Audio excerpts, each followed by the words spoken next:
Shortly after 5 a.m. on June 29th, a Kintetsu Railway train derailed immediately after departing Kyoto Station.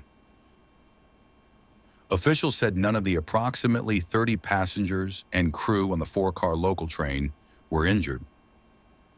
They said the train bound for Kashihara-Jingumai Station had traveled about 120 meters from Kyoto Station when the driver felt as though the train was being pulled from behind and made an emergency stop.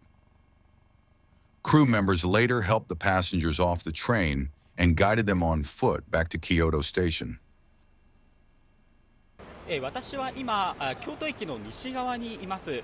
私の後ろに見えますのが脱線した車両です。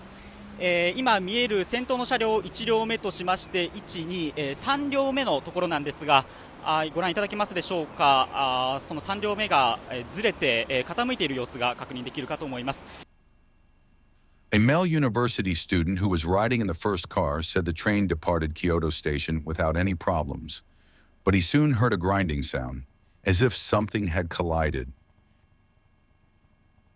He said the train made an emergency stop and remained stationary for about 20 minutes. Following instructions from crew members, passengers climbed down a ladder onto the tracks and walked back to Kyoto Station under guidance by railway staff.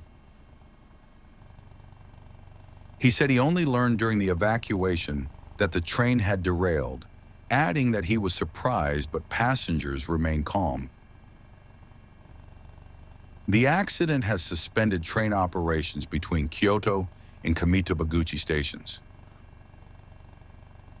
Officials said recovery efforts are expected to take a considerable amount of time.